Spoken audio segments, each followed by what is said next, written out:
Hi there, welcome to Orientation Mobility with Brooke. I'm Brooke, and today we're going to help your child practice and develop their understanding of compass directions.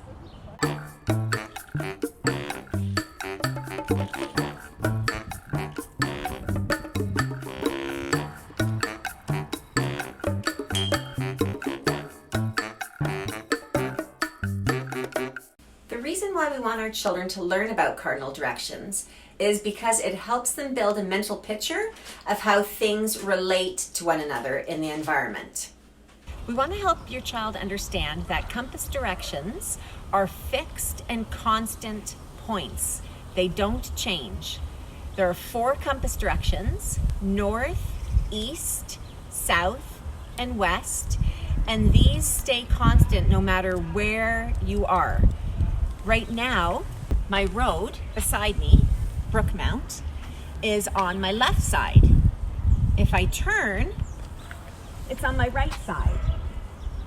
However, it's always on the west side of this block that I'm standing on, of this sidewalk. It's always on the west side of this block. So it remains constant, no matter how my body position changes. They need to learn that north and south are opposites and east and west are opposites. All north-south streets are parallel. All east-west streets are parallel. All north-south streets are perpendicular to east-west streets.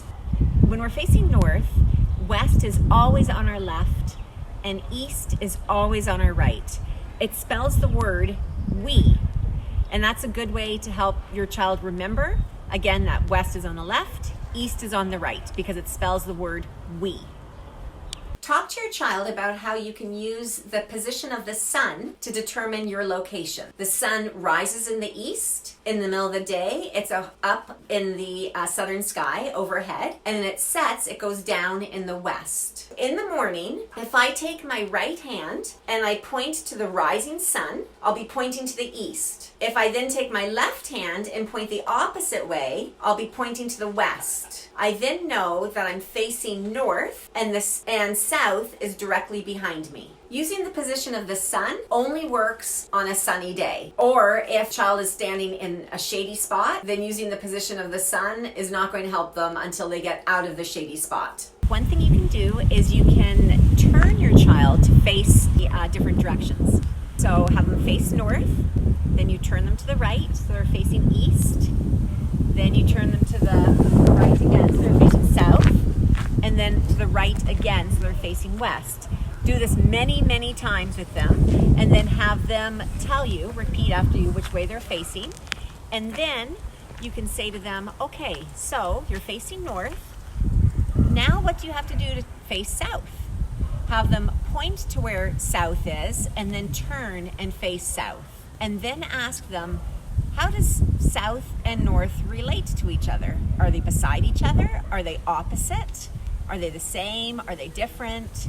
And once they're facing south and have described the relationship that south has to north, ask them where north is now located, and ask them to turn and face north. Repeat this with the other directions, with west and east as well.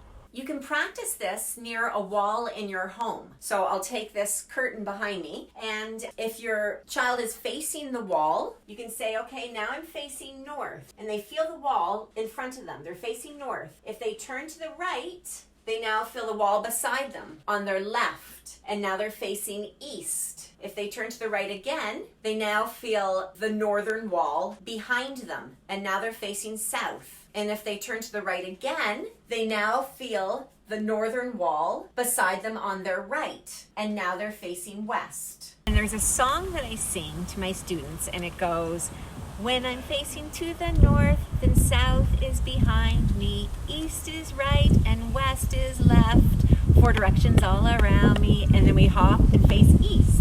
We say, when I'm facing to the east, then west is behind me, south is right and north is left, 4 directions all around me. And then we hop south, and we say, when I'm facing to the south, then north is behind me, west is right and east is left, 4 directions all around me. And again, I hop to the west and I say, When I'm facing to the west, then east is behind me, north is right, and south is left. 4 directions all around me. And that's a song that helps students really, they enjoy it, and it also helps them learn the directions. You can use fun phrases to help your child remember northeast, southwest, such as never eat shredded wheat or never eat squiggly worms. Those are just some ways to help them remember the compass directions. You can go into a small room in your house, like the bathroom, and label the walls.